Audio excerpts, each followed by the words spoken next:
All right, everybody, welcome back to another episode of the Iron Purpose podcast. I have a special guest with me today. I think it's been a long time coming. You've always been one in the back of my mind that I've kind of wanted to have on here and interview. But Principal and Pastor Steve Ogren, thank you for taking the time to be on here, man. I really appreciate it. Thanks, Bailey. Yeah, I was gonna have this be episode 47, but I went and looked back. I had a couple different episodes missing. I don't know if I got too excited to get them out, but this is gonna be technically episode 34, so that I can get back on track. Yeah, I think it's very fitting because we have to go back to episode 34 in order for it to fit in, and I'm kind of going back, a blast from the past, if you will, having you on here, being that you were Yeah, the principal of the school while I was attending there way back in the day. It feels like it's crazy, but and what have you? luckily you were a good kid. So it would be more awkward if you weren't. But luckily, yeah, you were a pretty good kid. So Uh, when I remember your time here, I have nothing but good memories. Just smiles come to my face, and oh. so if it was the other way around, if we met a lot in my office, it could be more awkward. Yeah. Thankfully, the meetings that we did have in your office were ones of me looking for guidance from you, and then Yeah. also we had one of our Bible classes. I don't know if it was senior year. I think it might have been junior year where we had Bible class, and we got the In the opportunity office. to go into your office, and I think there was like six of us. And it was funny because I was thinking about this a couple weeks ago. It'd be interesting to bring that same group of guys back. I don't know if they'd all be willing, and I know there's one of them that's no longer with us, but it'd be interesting to kind of see where we've, how things have gone since that time. I mean, it seems forever ago, but really, I think it's been about 10 years this year, which is bananas to think about. But a lot of Man, things how can old happen. are you, Bailey? Man. Turning 30 in March here coming up. Wow. Wow. Yeah, it's crazy. And I know you're a Vikings fan. I'm so sorry I mean, what a train wreck. I'm sorry about Sunday. But I didn't you feel bad for him, the quarterback? You know, his I first felt, start, his I first know. NFL start, and when he threw that pick six, I couldn't look away. It was just like a dumpster fire. But there was a part of me that just I wouldn't wish that on anyone. I wouldn't You know, wish that on my worst enemy. I felt so bad for him. it's interesting that you bring it up because I've been thinking about it too, and like even JJ McCarthy, like I'm a fan. I think the kid's got what it takes, mentally. He's uh he's one where I really like to see persevere through this and prove everybody wrong just because he's got that, and I think that he could do that. But it is very sad when you're watching and it's just a dumpster fire, and then you read the comments of all these people just Yeah, at the end of the day, it's a football game. One of my coworkers taught me, like, because I would just be like, well, there goes my attitude the rest of the day. And my wife would be like, well, yep, Bailey's going to be cranky the rest of the evening. And it's like during the yeah, game, I'm allowed to be upset, but once it's over, there's nothing I can do about it. So I try to move on yeah. from it. But man, I feel So bad for the kid for sure. if your identity is tied to the Vikings and the success or the lack of success of the Vikings, your identity is going to be all over the place. So All over the place. I mean, yeah, I think I took for granted last year because we only lost three times. So it was like I right, was just right, riding right, high, and right. now we're losing, and everybody's saying fire KOC, get rid of everybody. Like And sometimes, last year it was like this is amazing. Yeah. yeah, So what do? We fire the quarterback who got us there, and we right, we take we take our chances on a brand new kid. But right. And now it's just, ugh, yeah. But I think there's a lesson to learn in being a Vikings fan. There's commitment. There's you can get through adversity. yeah, And I think the first time I ever heard the word adversity is when we named our school bus back in the day, Old Adversity, the one that you pray as you uh, started it up, seeing if it would get us to the games or not, or back. yeah, Yeah, yeah, like this is the first time I ever heard adversity. So, there's those roots that you get from a Christian school that you kind of behind the scenes. You're praying for the school bus yeah, to get you home at the end of the night, and we all made it. Look at us now. We yeah, we made it every time. yeah. But that's kind of when God does some of His best work is through adversity. Mm, Have you noticed that? it I don't is. know. How much do we learn on the mountaintops? I don't. I wish I learned more on the mountaintops, but it's the adversity where you look back and go, that's where that really moved the needle in my life Mm-hmm. is when we, went through those hard times. And the And crazy thing now is, we have a bus named Adversity 2, okay, which is just a newer piece of garbage that leaves us stranded, in different places. And I don't know, it's done wonders for my prayer life to be a bus driver mm, with older buses that have high miles. That's what we can afford, and that's what we drive. And sometimes it gets us there, but many times it doesn't. And mm-hmm. so that trend, I know was present when you were a student here, but it hasn't changed. Still there. Yeah. And that's what makes it, yeah, the adversity. I think that's what I kind of like about rainy days too, is you remember them more because you maybe have a plan to go do something and then it's raining. You're like, oh, dang it. Well, I guess I can't go do that anymore. And you end up doing something different that you wouldn't have normally done. And it ends Yeah. up being an awesome time. I think of like soccer games, like one of the most memorable soccer games I can think of. There was a lightning delay and there was so much rain. It was just a sloppy mess, and I think we were playing Rosemont. Yeah, I can't believe I forgot. I just tried to push them on my mind. Rosemont, Amen to and that. we ended up scoring. It was like 2-7. We got destroyed, but we scored some goals on them, and it was just the funnest game ever. Thinking of going Yeah. back and the rain, the snow games. You kick the ball and it builds up a snowball, and then you gotta try to find it. And Did you it was play in some of the snow games? I did. I think there was one home one, and then Max. I remember Max one year that was pretty snowy when we were down at Plymouth playing. Yeah. But I think Yeah. those are the ones that those are the ones you definitely remember. You don't forget those ones, and you'd think it's that adversity. And you're like, man, this is gonna really be awful. It's gonna be cold, but you just your mind is Yeah. already so ingrained in how much this is not fun that when the fun Yeah. things are coming in too, it's like, oh, I'm never gonna forget these moments. And it's interesting with adversity, like you'd said, those are the times where you feel God the most. And a lot of people don't understand, at least in my experience, is how a lot of those opportunities are missed. There was a UFC fighter who said adversity is a privilege. He ended up losing his belt. He came back and he fought and he won and he got it back. And he said those that he learned so much more from that loss than he ever did any victory. And victories are good too. Obviously, you want to celebrate those and be thankful for those, being grateful for those super highs in your life. But the low lows where you kind of can go, okay, this is an opportunity for me to turn my life around. I don't have to. This doesn't have to be rock bottom. This can be the time where I rise. And I see that quite a Yeah. bit in jail. People come in and they're at their lowest low, and it's like, no, this isn't rock bottom. Jail isn't rock bottom. It's whatever brought you here. Like now you're in a place where you have a door to decide, what are we gonna do Yeah. with this adversity, and how are we gonna, move and grow from it. So it's very Yeah. interesting. Yeah. We talked about that as a staff this morning in staff meeting. We were asking the question, was it worth it?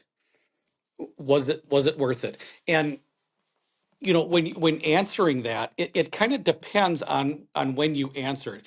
If you were to ask Courtney, when she was in the middle of giving birth to Caden, right in the throes of it, right in the middle. Hey, Courtney, is it worth it? And she would probably grab you around the neck and go, "You idiot!" No, it's not worth it. But Yeah. now, ask Courtney if it was worth it. You Mm, know, as she's holding the little Caden, and you guys are enjoying being parents. Now, would you say it's worth it? Yeah, but when you're going through it, the answer is no. But wait, just wait a little bit, and then in retrospect, a lot of times you come to the conclusion that was really good for me. You know? right, right.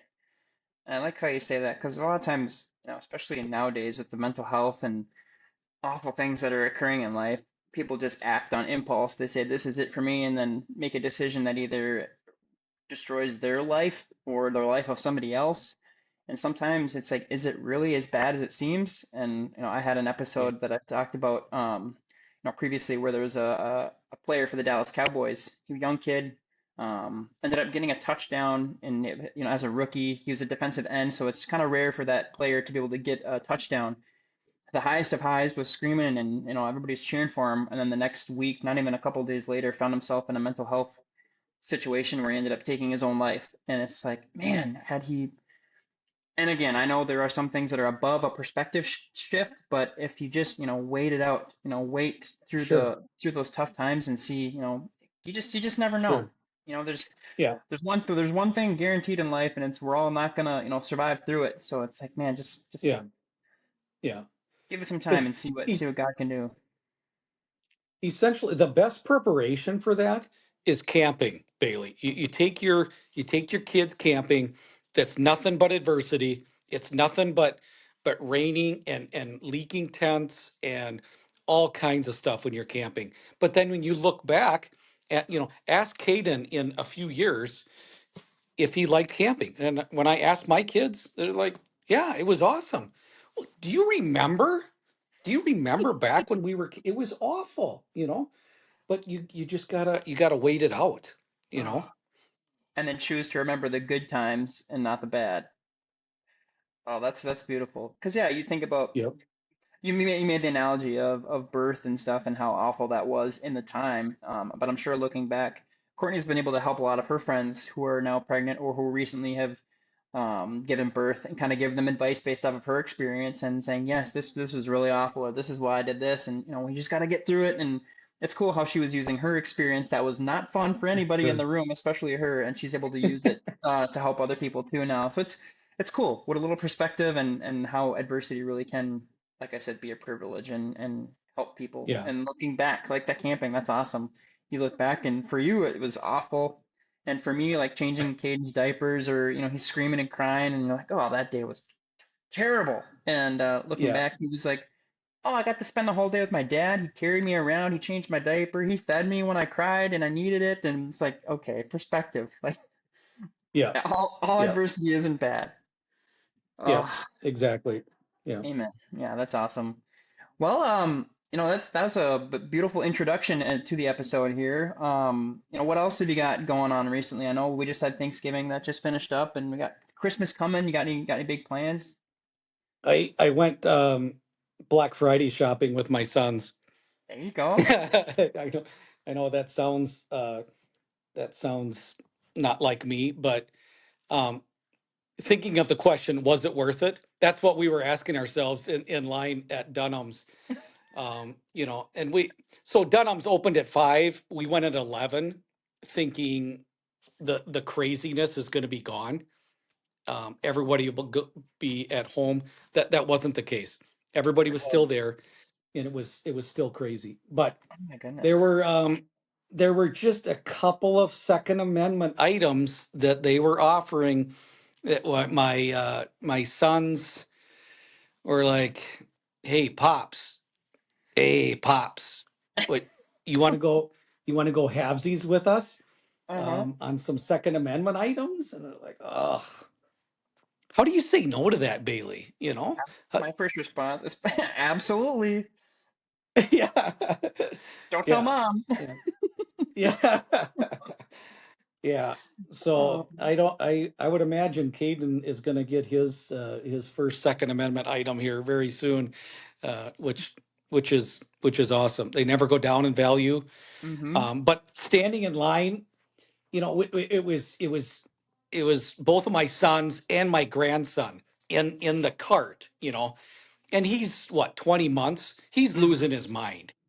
We're waiting and waiting and waiting. He's losing his mind. And so we're asking ourselves, is this worth it? But again, now if you would ask those guys as they're out target practicing now, was it worth Mm-hmm. it? Oh, for sure. Yeah. Right. But if you were to ask us when we're standing there at Dunham's, it's just a never ending line. Is it worth it? Or like, we're this close to walking away, Right. from the Saying whole thing. forget it. Um, Yeah. yeah. But in the end, we got what was on sale. We got what we needed, you Mm-hmm. know. And of course, Mrs. Ogren doesn't necessarily view it as a need, but it's definitely a need. And what a privilege to go and spend the time with my sons, both of my sons and my grandson. Mm. Sounds silly, but it was an unplanned excursion that just turned out to be a blessing. You Oh, know, that's awesome. Did you loved it. guys get out? Did you guys get out hunting? We did, yeah. We got Yeah, some venison in the freezer. there How you about go. you? Did you get one? No, I keep saying I want to get out. I'm trying to get out, and it's just with Caden, and then we recently moved, so we're kind of in the middle of a big move, and we finally we that's all over with now, so I don't really have any excuses anymore. But I worked opener weekend, so I didn't get to go out for rifle at all. But my dad and his whole side of the family, they went out to our hunting land, and I was able to get off at 6 p.m. and then shoot over there to kind of hang out with them for dinner and around the fire. Because for me, yeah, the sitting in the stand and given the opportunity to harvest a deer is really cool. It's really fun. But the fun part for me is like spending time with my dad, my grandpa, my cousins, my brothers, being out there. And I think you could probably say similarly the same thing. And having being able to hunt, with my dad's gun and share those experiences. It is really neat, and when you think about, was it worth it standing in line for that item down the road someday, being able to still have that item and pass it down to your kids, grandkids, great grandkids, whatever, is something that's really special and holds a lot of value for me, within my Yeah. family too. So there's just so many memories that can be wrapped up in hunting, and it's a very special time. So I was a Yeah. little I was a little bummed that I wasn't able to spend the whole weekend out there with them, but I still got to go eat dinner with Grandpa and the fam, and Yeah. kind of enjoy the outdoors under the stars, watch the snow fall a little bit. So your family has, well, two properties, right? Hmm. One on each side of the family. Yeah. And on, on the Anderson side, just your grandpa Mm. in that, what is it, a caboose or some kind of a, it should be condemned. It But I'm sure it is condemned. at this But some point. kind of a shelter up there in Remer. I remember him taking us up there with four wheelers and stuff. And I mean, you talk about unsafe, but man, we still talk about it today. And this was probably, I'm 50, I'm 53. This had to be 40 years ago. I bet I was 13 or 14. And I remember it like yesterday. Hmm. Um, Yeah, and definitely I know blessed. you guys have, you've hunted up there a number of years. Hmm. Um, there's probably only been one deer harvested off that property. I think there's a I think there's a wolf problem up there or something, It's uh, something. Yeah, I think they but saw a couple. that's why you have the perspective that you do. It's like it's not about the harvesting of the deer; it's about the fellowship. Mm. Well, that's because of the property that you grew up on. Hmm. If it was about the harvesting of the deer, you'd have given up long ago. Yeah, Yeah, a lot of absolutely. I good think. memories in that caboose. So Yeah, there really are. And I remember, I think I went up there when I was 7 years old, was when my dad first brought me up there hunting. Because he's big into hunting, and I just think he couldn't wait any longer. So he brought me up there. And it's cool because I think my first year there, we carved our names behind the bench where we ate. And so when I haven't been there in a few years now, because I've, opener weekend, I go with my dad over west or towards Leader. And then with my grandpa Virgil and those guys. And the Anderson side still goes up to Reamer. But so we went back there a couple years ago, and in that box car, there's still our names are still there, written, carved in the wood. So it's special, and you're exactly right. I think those moments kind of shifted who I am and how much I enjoy camaraderie. Because you think about yeah, all the like the Super Bowl championships that the Vikings have, which is zero.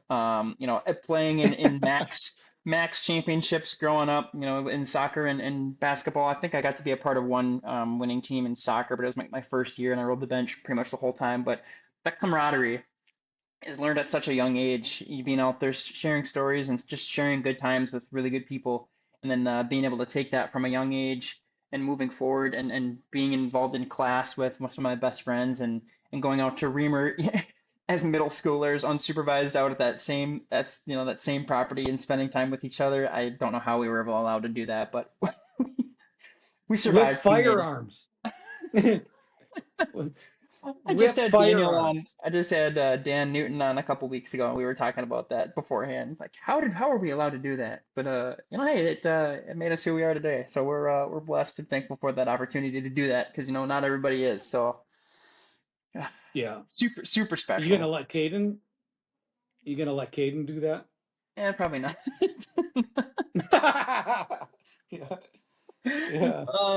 No, it depends on Uh, who his buddies are. I'm sure he'll have some good buddies growing up, but yeah, I'd probably trust him with it. His mom, on the other hand, might be like, nope, we're not doing that. I might have to go with him, show him the ropes, and then we'll go from there. But yeah. uh, Yeah. You you did have some good friends growing up, mm, and yeah, I think of those guys in your class and how close you guys were, and they're still good guys that mhm, I see often. mm. Some of them I saw today, and they're just influencing people with the truth, and that was a good group of guys to grow up with. It really was getting goosebumps as you say that. Yeah, we're Mhm. blessed, and I think that's one thing. And I'm gonna pick your brain here a little bit later on after you get the chance to kind of tell your story.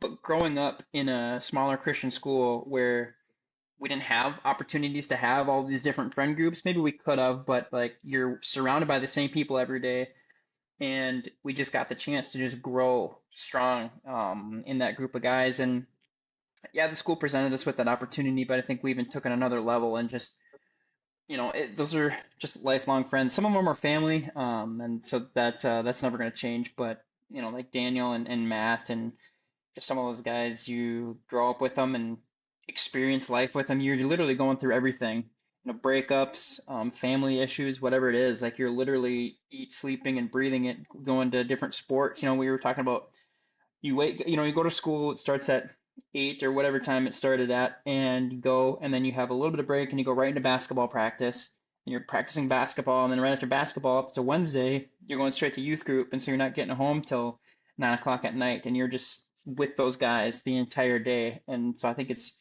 so important to be able to not only grow up with those roots, but also be rooted together with those people. And then, then we were blessed and went off to college together too, and we don't spend as much time as we probably could or should now that we're a little bit older. But those times where you do get together with them again, it's almost like time never went away. You're still that group of guys, that group of kids getting together, hanging out, laughing and joking with each other. It's special, and I think that all started with the roots that we had and the opportunity that we had at Lake Region. Well, how about we go into just your story now? I'll just kind of let you go, maybe towards the end, then I'll just kind of ask a couple questions. Sure. I was pretty blessed to be able to grow up, up here in Brainerd, and I think one of the life changing things that I didn't know at the time, but it really dictated where I ended up in life was dating my future wife in high school. And I don't know what your advice would be. My advice would be, you know, dating in high school is hard. It's just really hard. And it so we started dating in 10th grade. I was in 10th grade, she was in ninth grade, and her dad was the principal. So you talk about you talk about a tough road. Dating the principal's daughter is not an easy road, and so I feel bad for the people that dated or tried to date Sydney, because did I make life hard on them? Probably, y- you know, but I stuck with it, and we dated for 5 years, through high school, through college. Last year of college, we got married, and then found ourselves back at Lake Region, which is the school we graduated from. How crazy is that? Hmm. Um, to teach and to serve on the board and to eventually become principal at the place where I graduated from, has ended up being one of the biggest blessings of my life. And so Hmm. I've given the bulk of my adult years to the ministry here. And I look back at how God orchestrated all of that because it was a very dark time in my life, but I went to Rosemont in elementary. You traded. And I hope there's no Rosemont people watching this. But what a dark time that was. But then Mr. Arns, who was the principal at the time, he called my dad. My dad was a teacher down there at Rosemont, taught fifth grade, and offered him a job up here. And the rest is history. Otherwise, I would have never met Tatum. I would never, probably wouldn't be here. But Wow. that job offer moved our family up to Brainerd, and I just can't imagine how different life would be if we hadn't if we hadn't moved up here. Mm, So after 4 years of college, going through the education program there, getting our degrees, we came back here and taught for a few years. Ended up doing some real estate at Century 21, which I loved. I worked in the golf course industry up there at the Legacy for a few years, which I loved.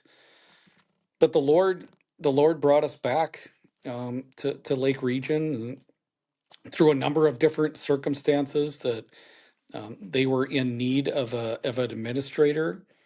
And I remember Pastor Grotsky, approaching me about the position. And as you can imagine, I just bust out laughing. I was like, who would ever want that position?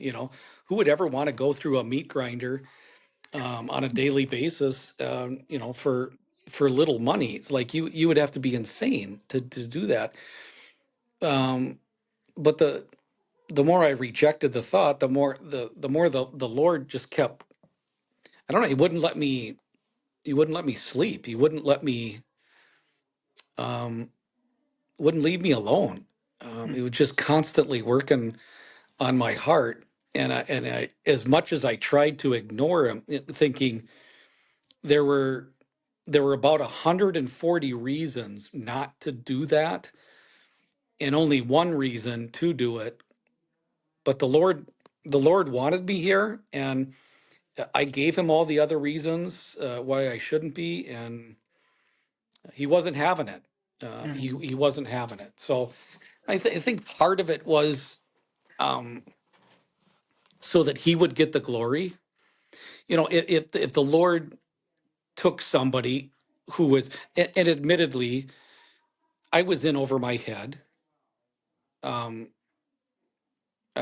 I didn't have the necessary skill set yet or the training to be successful, but the Lord still asked me to do it. He asked me to obey.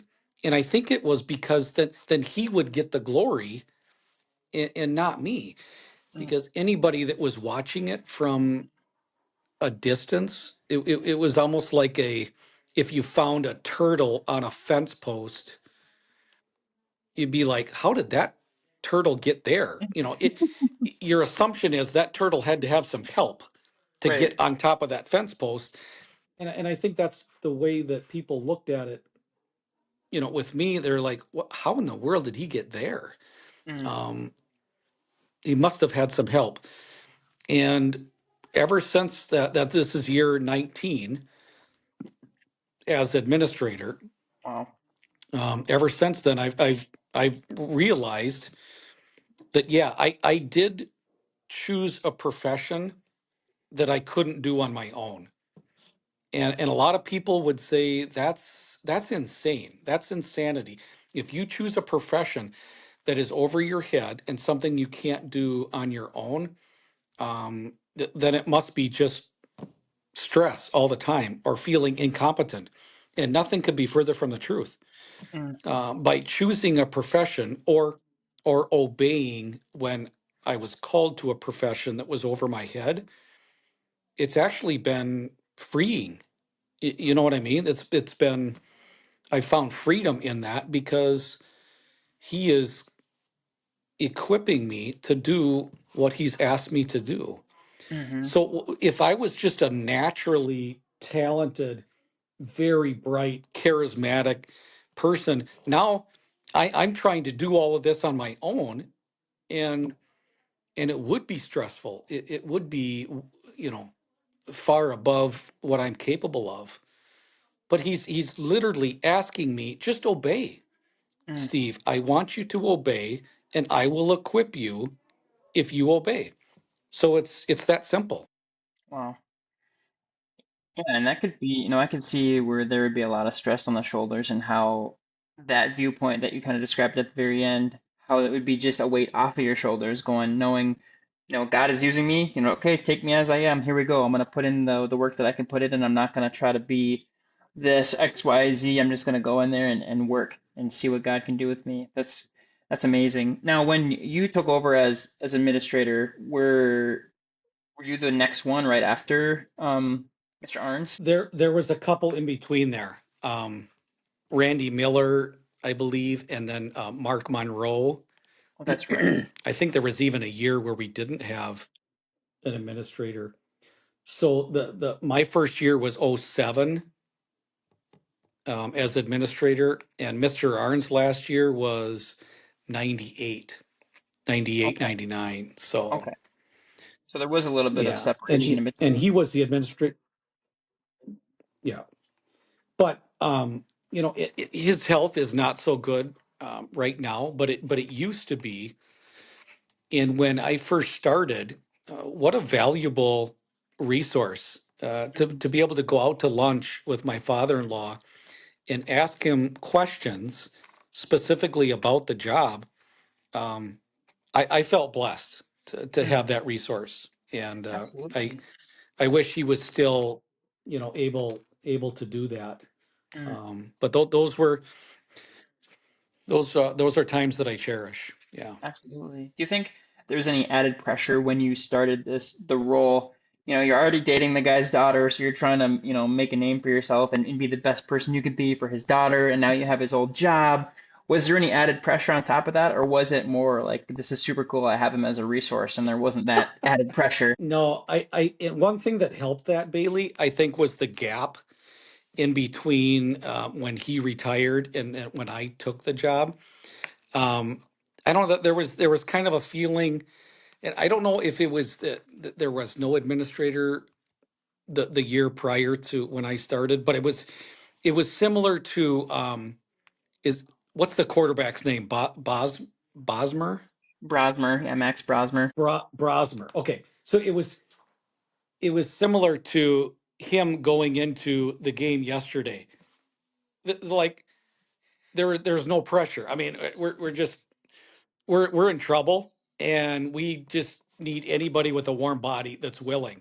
So I don't know. In that sense, it was. I don't know that there wasn't a lot of pressure. The school board, the deacons, Pastor Grotsky, the parents, all were so gracious to help this young guy out and to make a go of it. And praise God, we've been growing and growing and growing. My perspective has changed a lot now. In year 19, your perspective is way different than year one.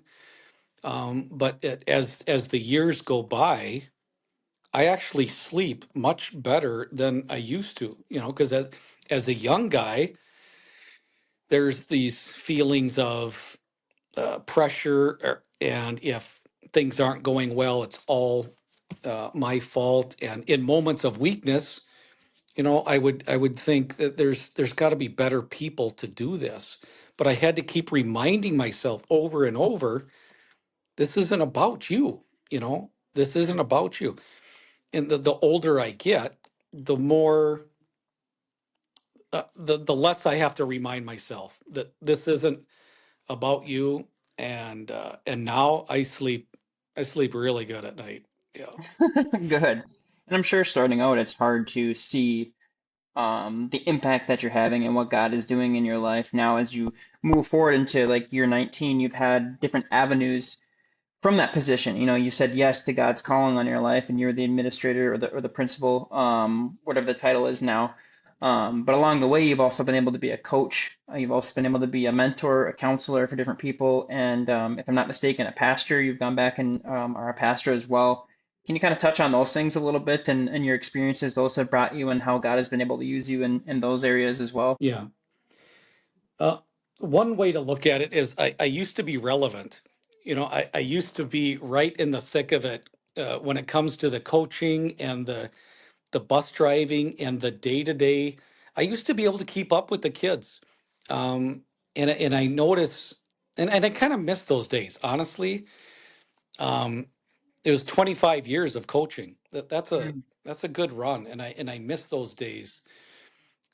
But tonight we have a big home game, and I can already smell the popcorn, and there's the buzz in the hallways of, what I'm doing? I'm running the clock. So I'm not even relevant anymore when it comes to that stuff. But you're right, my role has changed in that,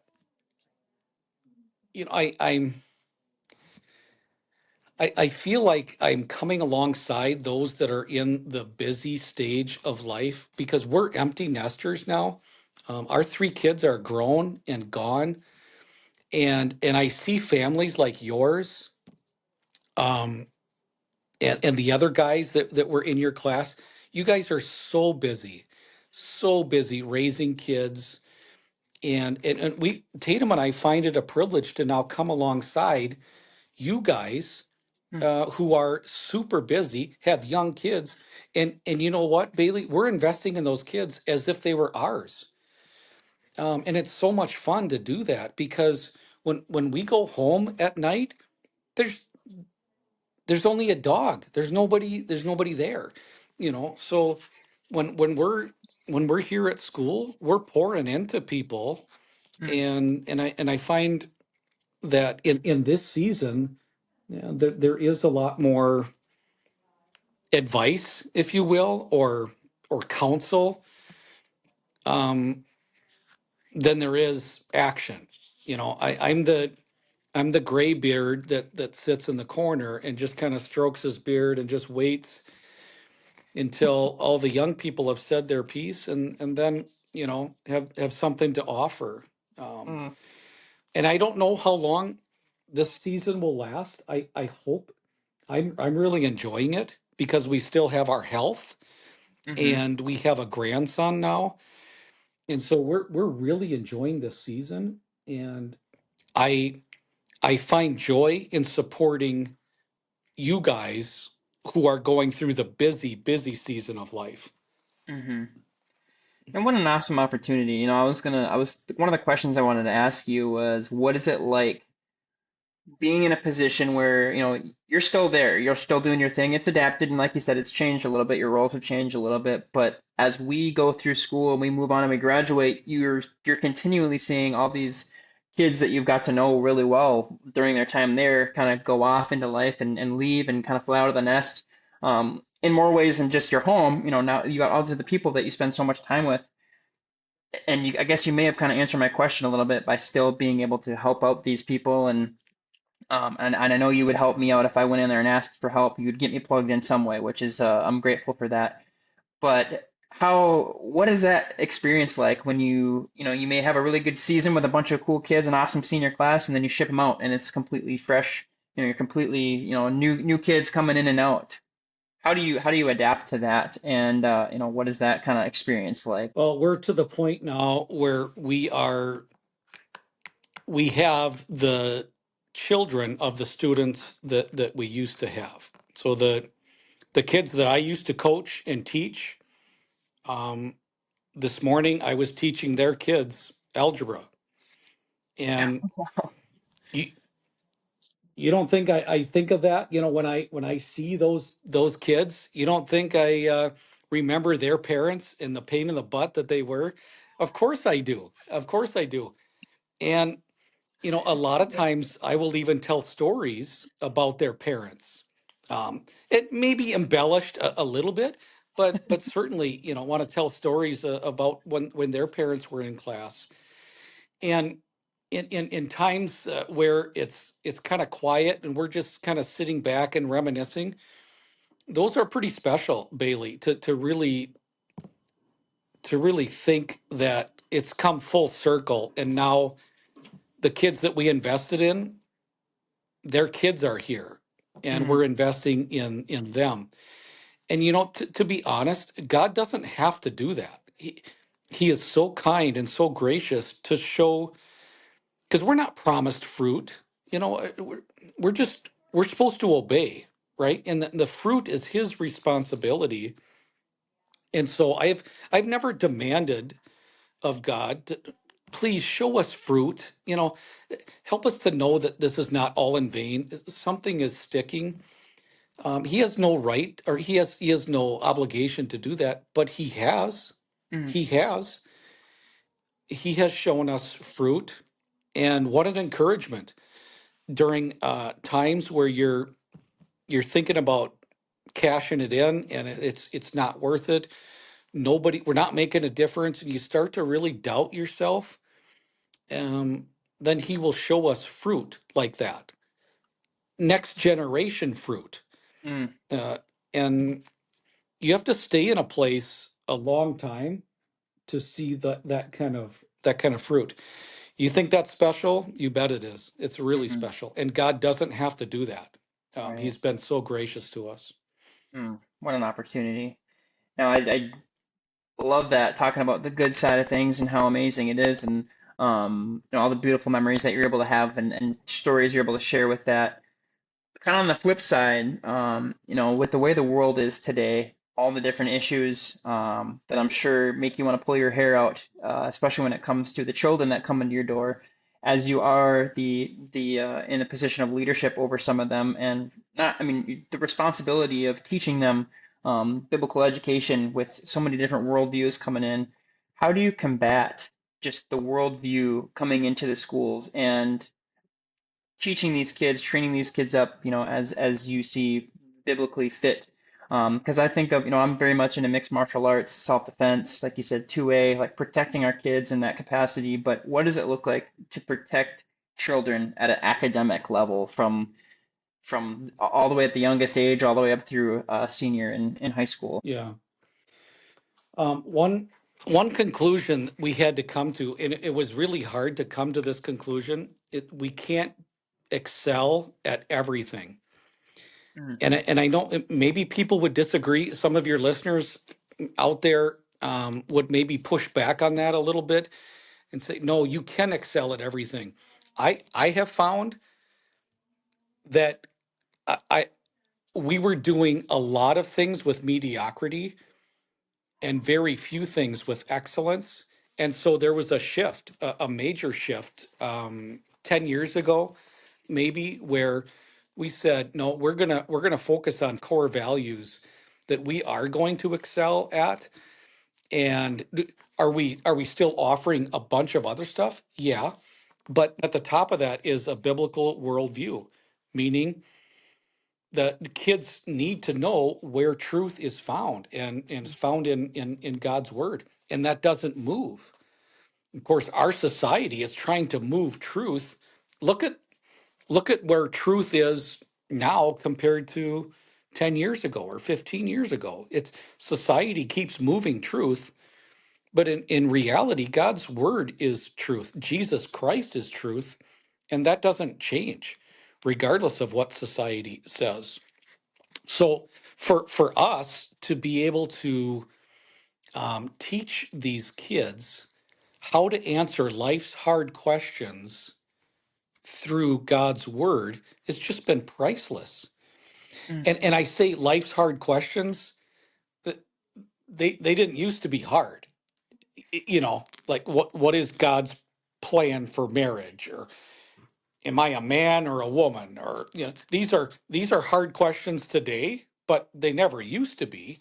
mm-hmm, In your day, these were not hard questions of whether I'm a girl or a boy, but we've started to train our kids to answer life's hard questions about who is God, who is man, who am I, and we're basing all of this on God's word, not mm, on what culture would say, but we're teaching the kids to answer these hard questions based on who they are in Christ, Mm, not who the world says that they are. mhm. And so that is non-negotiable. And hopefully, if you asked any of our staff, and the majority of the parents, eh, they would say the reason I have my child there is because of the biblical worldview education, and that's what they focus on. That's what they focus on. That's a non-negotiable. And as long as I am at the helm here, that will not change. The last question I have for you as I wrap up is it's a question that I ask all my guests, and it is, what do you do to stay sharp? You know, in the capacity that you work as an administrator, you have all these other people, you have kids, all these different things going on where you're continually pouring out to other people. What do you do to keep your cup full so that you're able to continue to be, you know, the person that you are, Yeah. helping these people in different capacities? That's a great question. And I think the last thing that my students would want, or my staff, or my parents, because all in all, it's probably maybe 400 people a day that I get to interact with. The last thing that they would want is what Steve has to offer. And so I'm careful that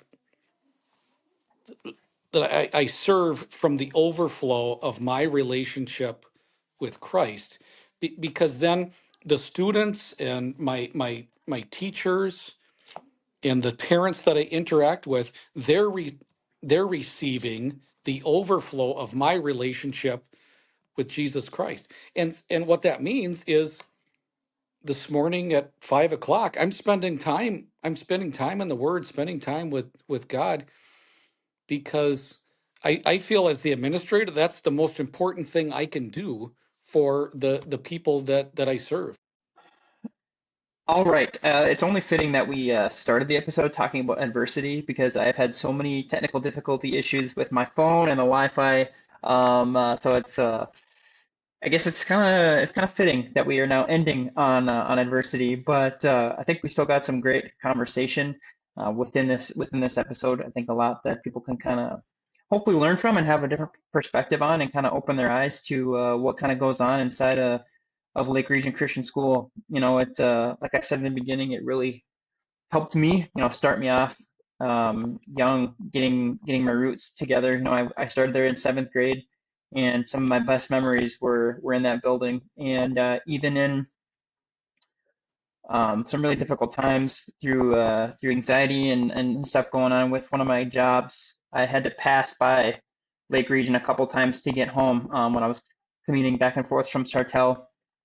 And there was a couple times where I pulled into the parking lot at Lake Region there, just kind of by the sign, kind of by the First Baptist, and just prayed in the parking lot of that building, just because of how, you know, how much it meant to me, how much of a comfort it was. And even walking in there today, going in there, you know, seeing it, experiencing it, and just kind of being around those people and the people that I learned from growing up. You know, especially people like you. I learned a lot in those Bible classes, you know, being around you, and for you to just have an open door policy always when I was there, different things that I was dealing with, whether it was girl issues, you know, sports stuff going on, different things in my life, trying to be a better leader, trying to be a better person. I was always able to go in there and talk to you about whatever, and so I really appreciate that about you. And I know it's taken a long time to have a conversation like this again. You know, it's been like 10 years since I've had a chance to really sit down and talk to you. So I think it'd be cool to either get lunch or just kind of get together, maybe even once a month, just to kind of check in and see how things are going with each other. And but all that to say, I really appreciate you, and I'm glad that you chose to follow God's calling to be the principal at the school, because I think He put you there right at the right time for me personally, and just for my brothers and everybody else who's got the opportunity to go through there and get education there. It's been a pillar in setting us up for success, mentally, spiritually, physically, just kind of having those roots, not only with, you know, with the education side of things, but it just goes so much deeper than that. So thank you for what you're doing there, and for Yeah. real, thank you for taking the time to come on. It was interesting because in my phone you're still Mr. O, so I was like, what do I call this guy? Do I call him Steve? Do I call him Coach? You know, Yeah. so, Yeah. So Steve, And I really do I'm appreciate you. thank you, Bailey, and I'm proud of you for doing this. At some point, I would like to hear the story behind how you started doing this podcast. It's not surprising. It's not surprising that you're doing this because it's something that matters, something that's making a difference. I think in other people's lives, but I think it's also helping you grow Hmm. as you do this. So I'm interested to hear the story behind how the podcast started, but I'm proud of you for doing it because it matters for eternity. It's Hmm. making a difference in people's lives. So keep up the good work, and yeah, let's get lunch here sometime and reconnect. But and you've got a beautiful family, Bailey. Hmm. God has blessed you with Courtney and Caden, and getting to see them the other day at the Thanksgiving dinner. God has been so good to you, Hmm. and I know you recognize that, and you are grateful. But just cherish these times with your beautiful family, and lead them in the right direction. Okay. Yes, sir. Yes, sir. Well, thank you so much again for your time and clearing your busy schedule for me means a lot. Thank you, Steve. This is Iron Purpose. Stay sharp, everybody.